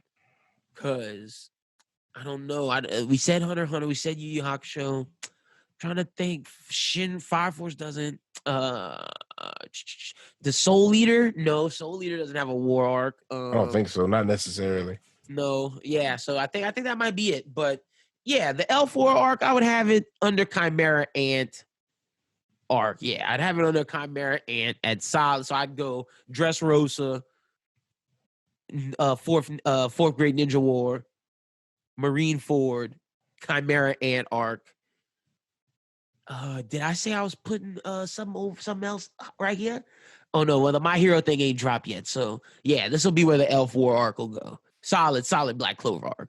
But Krista, that's all the questions we got. Shout out to Haz. If you want to send in a question, y'all can tweet at us at ChrisSJE or at LinBWT or go to www.brosything.com. Scroll on the homepage, scroll all the way down, put your first, last name in the subject line, put hashtag anime talk question, and we will answer it on the next pod. But Krista, let's get to our review of the episodes. What you want to do? Can we do God of High School first? Get that out of the way. And then say Fire Force the best for last. We not doing the My Hero? Oh yeah, we could get that out. Forgettable. Super forgettable. It was we could say that for sure. Like we don't even have to do that episode by episode. To me, it's not canon. So I was just like, whatever. It was one little special. It was a little special. Did you enjoy it? 2 episodes special. Nah, it was cool. But I see why people were like, it's meh. Yeah, it was whatever. Seemed like 2 episodes of filler that they were gonna put in the season, and then it was like, let's not fuck the season up. Yeah, that's exactly what it feels like. So I don't have much more to say on it. Like season 3 filler. Yeah, like it. You can't put an OVA out that backtracks when you end the season with them having their they already got their license. Like, yeah, you're right. This is season 3. Like the last season we just watched, they fought Overhaul. They were working with heroes. The next arc is them training some more, doing some crazy apprentice shit. Like, yeah. And like, so you can't drop a pre-license arc in season 4, which is leading up to season 5, when that should have dropped maybe between 3 and 4. Like if this would have dropped between 3 and 4, I would have less criticism. Yeah, just because it seems like throwaways from season 3. So it's just like season 4 is kind of late.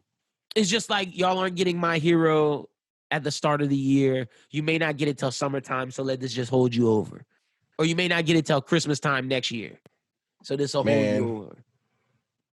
That's not holding nobody over. I can't exactly. Yeah. So like you said, I was excited for this. I think last episode when we got the news, I was like, let's go. Yeah. But it was like, oh, let's not go back. I don't know that way. No point even ranking it. It was just meh. It was it was very meh. It was very meh. It was cool. That's the thing. It wasn't bad, but I didn't even take notes. Timing. It's poor timing. You feel me? That's what I'm saying. Like I took notes, extensive notes on Fire Force and God of High School, and I did not take any notes on that My Hero shit. I was just like, oh, this shit is not important at all, fam. Like at all. Not even a little bit. All right, God of High School, episode 6, Fear/6.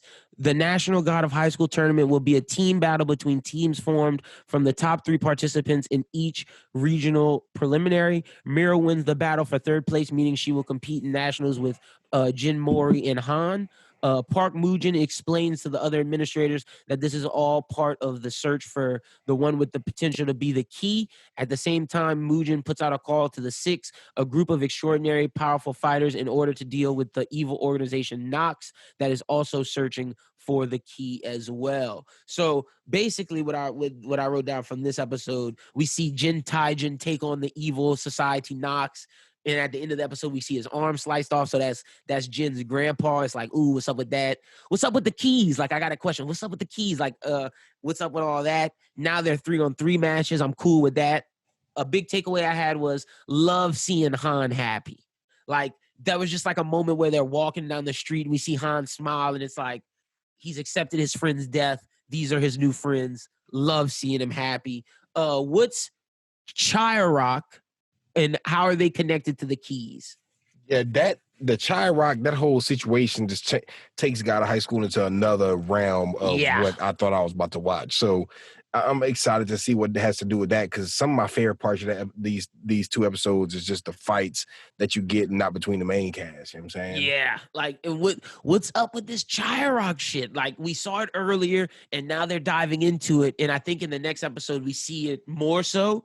So it's just like, and basically Chirok is explained as it's borrowing powers from gods and monsters to add to your battle strength. So it's like, okay, cool. Also, we each person kind of gets some advice from, like, Han gets advice and explain what Chirok is from Park Mujin. The announcer with the glasses tells Mira about kind of like having to do more with her sword. And then we see Jin working with that old man from the 6. And then, but the announcer dies. They end up killing his ass. That was wild. I was not expecting that even a little bit. Yeah, that's the last chapter I read, and I was like, "Ooh, shit, this is about to happen." So I was like, "Fuck." He down bad for that, bro. He down bad for doing that because he wasn't even that bad. He was a nice guy, and I didn't realize he was a good fighter. And then you find out that Mira's sword style blinded him. That's the reason why he's blind. So yeah, I like seeing Mira's dad. I like seeing the fact that he's like, he's a fighter that probably that was blinded, and now he refs. Like, that's a good backstory. Like, you usually just see a ref, you don't think about, like, the best ref in anime is the Dragon Ball ref, the dude with the blonde hair and the glasses who's been around from generation to generation. Yep, doing all the tournaments. But this ref, you actually get like a backstory. He dies. I mean, they kill him off very easily, but that's a dope backstory for a ref to have. You feel me? Like, that's one of the best backstories you can give him. The blonde ref in Dragon Ball Z was not a fighter. He was just Mr. Satan's bitch. Literally. So, super solid episode. I'm pretty sure that's all that happens in episode 6. I don't think I missed anything. Oh, wait, no, the episode ends with us. Is that this episode that we meet the homies? Oh, yeah, the episode ends with us meeting 2 new homies. We don't know their names yet, but it's a blue-haired dude. Oh, no, them. Yeah, I mean the 2 new homies, the green-haired homie and then the blue-haired homie that's on separate teams, and they're using their Sharanko like crazy. That was intense. Yeah, them niggas was like super strong. Jin Mori and Han better watch out from them niggas. So for sure. What would you rate episode 6? I actually really enjoyed this one. I'm giving it a solid 4.3, 4.4. Because I love the 4.3. I like the exposition. 4.3. Like, it was very, like, I like seeing them get a little bit deeper. Yeah, this is what we've been wanting, like understanding more about the story, because like the next episode is just fights, great fights, but the fights mean more now that we know what Chirok is. And don't get it twisted, bro. We're still shrouded in mystery. Oh, for sure. But at the same time, you feel me? Like, we don't know shit about the 6. Like, who these old niggas? And they're definitely all interesting. And I don't know any of them. I didn't write down any of their names because it went by so fast. It's like, I gotta meet these people. It went by super fast, bro. You couldn't even really read their names. It popped in and out so quickly. Well, let's get to episode 7. Anima and Force. In the first match of the national tournament, Mori loses his team opening bout by applying pressure points, which he learned from Bong Chin of the 6, which renders him immobile. The second bout pits Han versus the tournament's oldest competitor, the 38-year-old Jim Poom, in which who overwhelms Dawai with a powerful attack acquired through years of hard physical labor. Meanwhile, Commissioner Q is attacked by Drake, a member of Nox, who was the one who killed the announcer, and he seriously injures Q before Q ends up removing his limiter, and he calls upon the power of the god. The Chirok Joker materializes. In this we also see his homegirl come in, and then they end up fighting these 2 other members of Nox, and we just seeing them use their Chiroks like badass. Like, homie has the slasher and all his cards. The girl has this big ass dragon that's like hanging on the building that gives her like fire swords. We see the villain has like hawk style wings,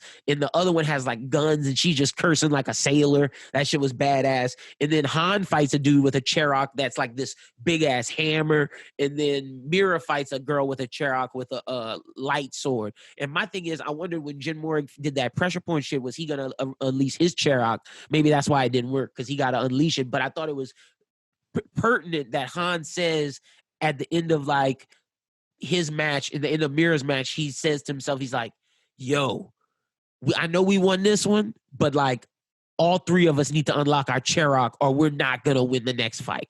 There's no way. Yeah, and, for sure. And we see that with the blue dude take his match, and he just has this shark-like creature just come up and eat this homie.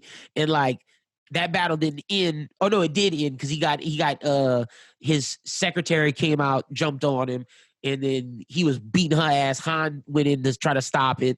The ref's like, y'all need to chill so we don't have no mess ups. Homie gets up, strikes him with lightning, and like the blue dude's just like, all right, bet, I'm gonna eat your ass now. It's time.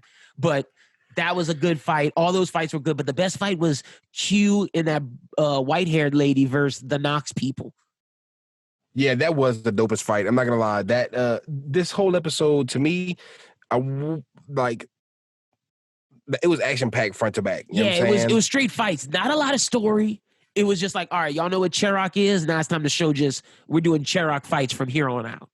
They definitely have a lot more to explain now. Like they definitely opened up a lot more doors, a lot more mystery. I think next episodes was that where we start to see them train and try to unlock where Jin, Mira, and Han are going to try to unlock their Cherokees. Mm-hmm. So I think that's the next episode where we get a lot of exposition, but a lot of dope fights. I think this was for me, it's a solid 4, maybe a 4.1, just because we didn't get a lot of story. It was just a lot of dope fights. So, I'll probably give this one a 4.5, 4.6. I'm not I want to go stronger than that. Just because, like, I'm not gonna lie, bro. Those fights were good. The fight was intense. The animation was on point. I'm sitting there like, okay, at this point, I feel like this show is drilling in the fights. I'm just getting fight after fight. But at least you don't know what's going on in this fight to the point where it's intriguing, you know what I'm saying? Yeah. And then for the last fight, when dude had the shark just eating the dude, first of all, I was sitting there like, is that legit? Because, like, you know what I'm saying? I was having one of those, you know what I'm saying? Is this, you know what I'm saying? Are we sure? You know what I'm saying? Just because at the same time, they bit son that was chomping on him all on his side and his ribs. Oh, yeah. Was he alive? He dead. Yeah, I thought he was dead, I was too. like, what the fuck? I'm like, son, you're not alive, bro. He That's just had like the red eye and like bruises. I was like, nah, he should have been dead. But then he really died. The episode ends with him getting chomped. It's like, man, now y'all make me think that y'all open up the episode, he's gonna come back fighting and have this secret attack. But hopefully they just killed him this time. Yeah, that because obviously blue-haired homie and other blue-haired homie, those two are gonna be like antagonists for Jin and Han. And see, definitely, this episode gets bonus brownie points from me for having the comedic effect. Like, I like whenever he was going too far in the fight, they had somebody try to enter, I guess, you know what I'm saying? They got fucked up too.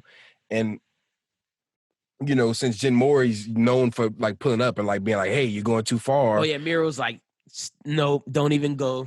And he's like, I'm Gucci, but what about him? Yeah. That's like the best. That's like some Dragon Ball-esque comedy. Thought it was hilarious that Jin Mori did not fight and got his ass whooped.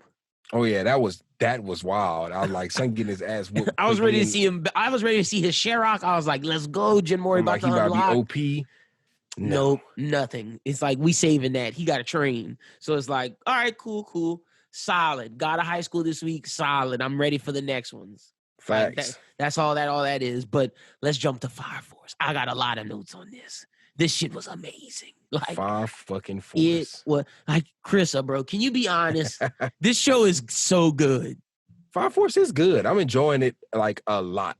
Like a lot. This show is like it impressed me so much. I didn't think I was gonna be here last year. Like I didn't think I was gonna have this amount of intensity for.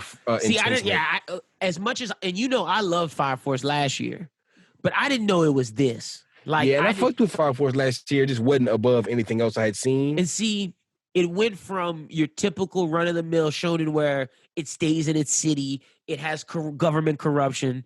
These last couple episodes bring Fire Force to a whole nother realm. It brings it into that. I'm not going to say One Piece, but in terms of like world building, it's like doing One Piece Hunter x Hunter style shit with this. Now, will it execute? That's a different story. and we gotta wait and see. But the fact that they're throwing this out there, it's nuts. So episode 6, the time to choose. Inca is faced with the decision of whether to go with Shinra in the Fire Force or to go with Sharon in the Evangelist. Fed up with always being a step behind the Evangelist men, the 8th launch a research expedition to find answers. Man, first thing I wrote down, Inca made her choice. Shinra realizes that words are not enough. Words are not enough. And when Inca was like, I just want to live a dangerous life. I don't care if they kill me. That just intrigues me. I'm not trying to go to jail with the Fire Force, which I'm like, are we sure? I'm sure you would have joined the Fire Force with them if you went. But Shinra couldn't say that. And he was just being an idiot trying to be like, I'm a hero. I'm going to save you. And it just shows that like, it shows that this is another child of Naruto, but they are taking the idea of talk no jutsu and saying that does not work always. Mm-hmm. That and we saw that with My Hero. We're seeing it with this. I want to see how they execute that. You know, I love that shit. Like sometimes words aren't enough, and it's just like, all right, bet this shit is a litty. Yeah, but it's just like fuck Inca. Yeah, for sure, for sure. There's definitely some fuck Inca shit after this episode. Like, we already seen one of her homies get blown in the smithereens by Yeah, Sharon. she let her friend. She killed her friend. No, but the first dude, dude, you already seen him get blown to smithereens, and it's like, damn, like you sitting there like, oh shit, her homie got killed.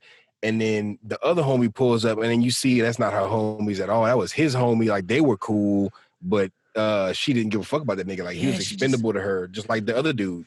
She just let him die, bro. Like, and she killed this dude, and she did it bad. Like I was sitting there like, you down bad for that. Sad, bro. And that's all that really happens in this episode was Inca made her choice, and like the team is like, all right, we got to gather up on a mission we got to gather up on a mission to go. But man, seeing them lose Inca, sad stuff. Would you rate episode 6? I rated a good 4.2.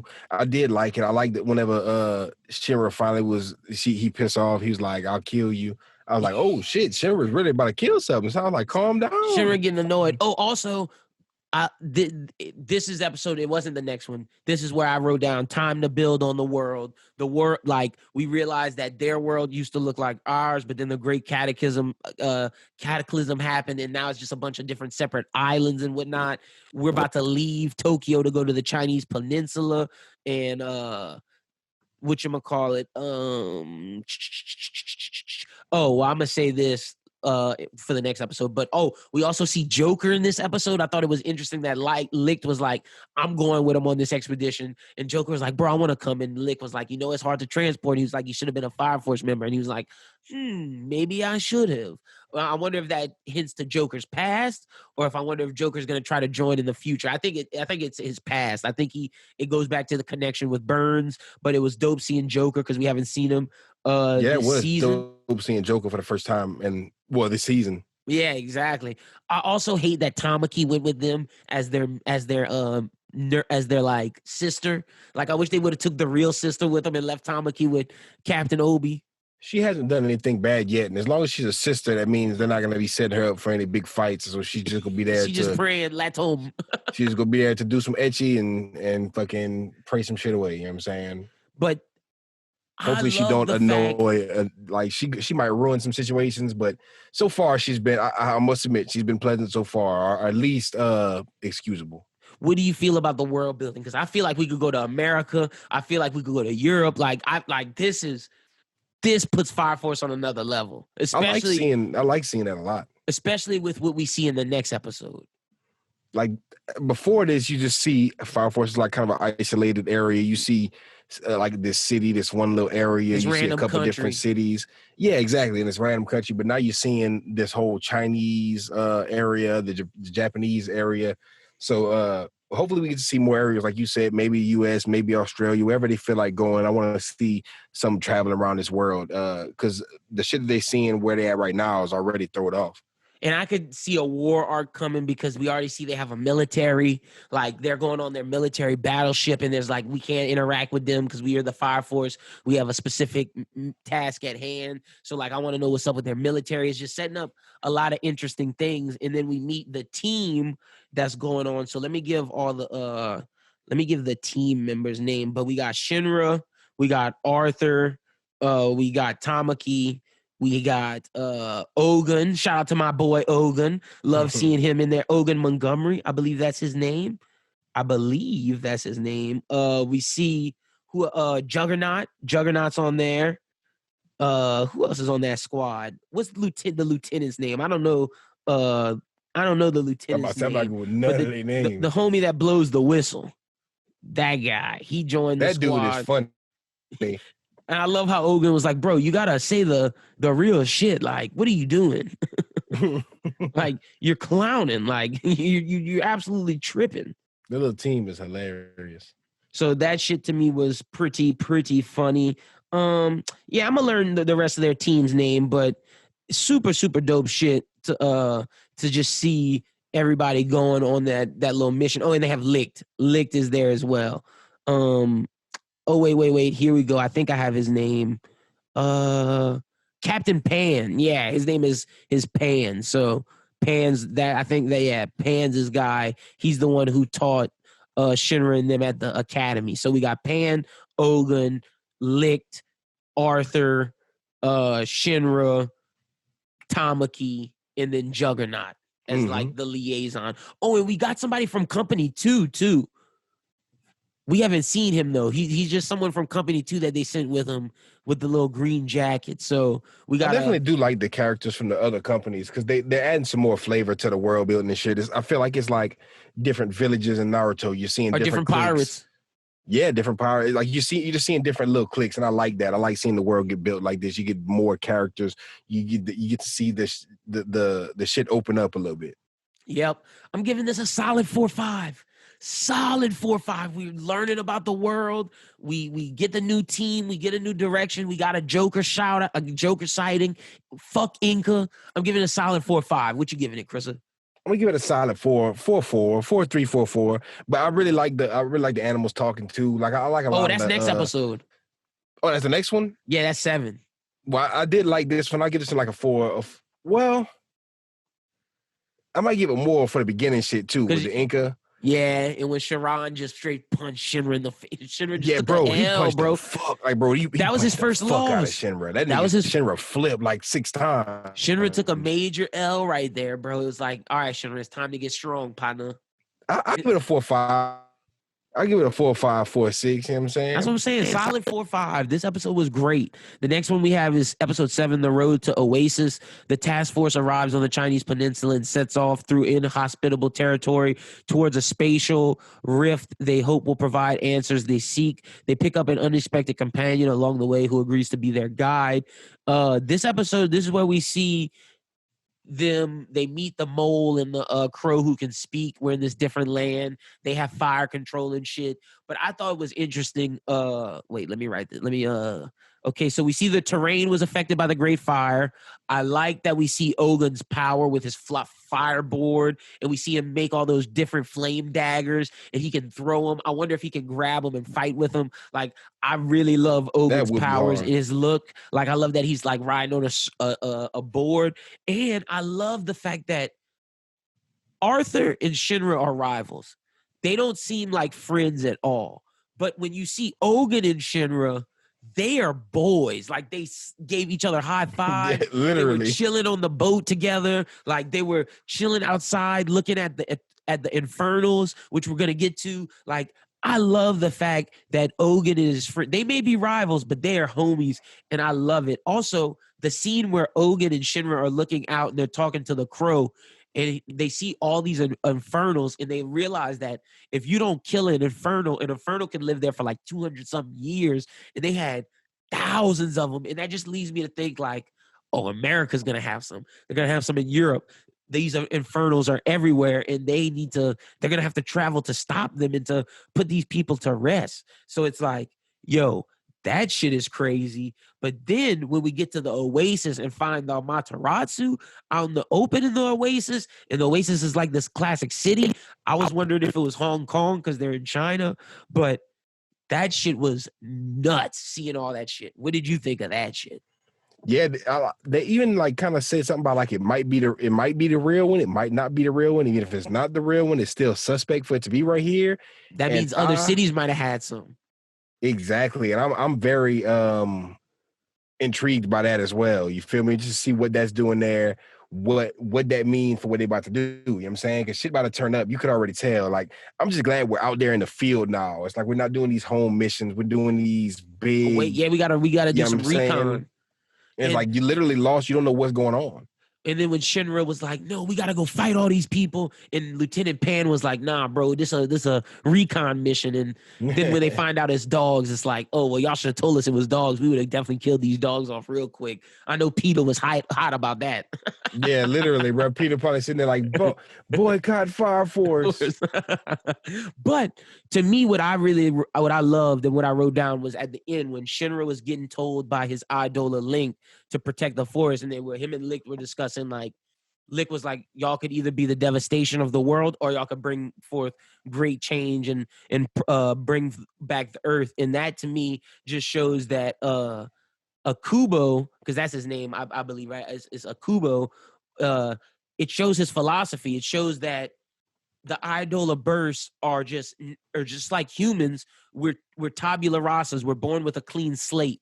We choose whether we're good or we're bad based upon our decisions and based upon the things that we choose. You can choose to be a good person. You're not necessarily born good, but through the experiences and through your learning that you learn in life, you make a choice, and that choice determines whether or not you're good or bad. And that's John Locke. That's Lockean philosophy. And I think we see that earlier with Inca's choice. Like Inca, she was someone who helped people, but she only helped people through fires just to make money. So she was teetering on good and bad, and then she chose to side with the bad. And it's like we're seeing this idea of having to choose whether or not you want to be good or you want to be bad. And we're seeing that throughout all these different Idola bursts. And I also think it's interesting in the opening, Inca was dressed in all black, looking like an assassin, showing that she was on the other side. So the opening keeps changes as we meet new Idola bursts each time. So I just think it's interesting that we see the philosophies in here: tabula rasa, clean slate, having to make the choice to determine whether or not you're good or bad, the choices you make. And we see that in this episode. And I'm interested to see why Shinra has to protect the forest. For sure, for sure. Like, I'm definitely looking forward to seeing that. I think we got This, a new big fight coming soon too. I I'm think this smelling this around the episode, corner. solid 4-3, 4-4. Exposition, not really filler, not too many fights, but just a lot of learning. Yeah, for sure. And a lot of chin Comedy, scratchers, too. you know what I'm saying? Yeah, and definitely some comedy. I like seeing I like them those turn little up in the animals. Jeep or turn up into whatever. Yeah, the animals are hilarious.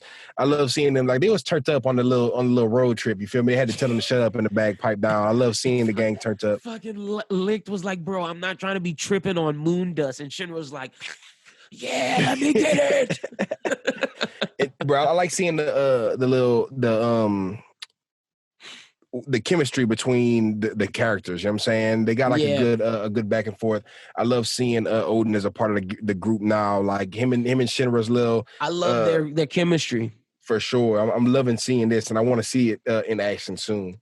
It goes back to what you said about bringing other people in, like when they bring Kareem in or when they bring Benny Maru in from Company 7. I love having Ogun here from Company 4. Like, I want to see Ogun have more missions with Shinra and more shit like this. I want to see Arthur join the clique. Like, Arthur, stop being such a loner and go hang out with Ogun and Shinra. Literally, bro. They gonna have it. They gonna have the little moment. But right now, I like the little rivalry they have right now. It's definitely a clean rivalry. It's a clean, organic, authentic rivalry. But this shit is amazing, man. I'm loving Fire Force each and every week. The world building, we're finally here, and it's like, yo, this show it's different than Soul Eater. Like Soul Eater was kind of confined to that little town or that like, yeah, they went to different areas and whatnot to do reapings, but it was more so about the town and death and like just in this one little area. Whereas Fire Force, we're learning about different countries. Like this is, like I said, One Piece, Hunter x Hunter level world building. Yes, Soul Eater was more of that true shonen where it's like we're at school, we're kids, we're Yeah. growing, you know what I'm saying? We may In go this, on you missions have here or there, but it doesn't matter where we're at. It's just we're doing the missions for the still school school. based. Yeah. And Yeah. I love the fact that with Fire Force, we do need more, us being adults, we do need more adult anime. Not saying adult anime, but adult shonen. Because adult shonen is very much so a thing, you know what I'm saying? As far as like people consider Cowboy Bebop a shonen, people consider a lot of different more adult themed shows are shown. Like even Shampoo, Dandy. exactly. Like the thing is you get a lot of good a lot of good shit from Fire Force. You know what I'm saying? I feel like it's up there and it's different. It's so different than anything that came It's before. original, man. Yeah, Like, I love the premise. And see, that's why I have, when we rank these new gen shows, I have to put Fire Force third or second.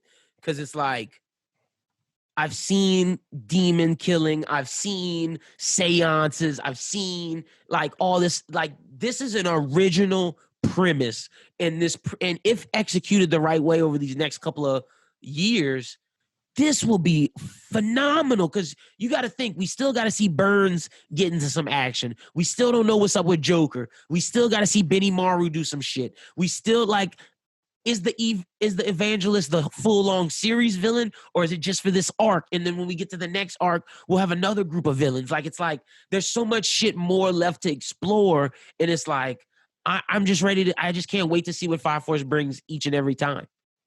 Facts. So that's my thoughts on it. Really loved it. But Crystal, that's the show this week, brother. Tell the people they can find you out on social media. Find your boy at Crystal SJE everywhere, you know what I'm saying? Crystal Space SJE if you're looking up some music.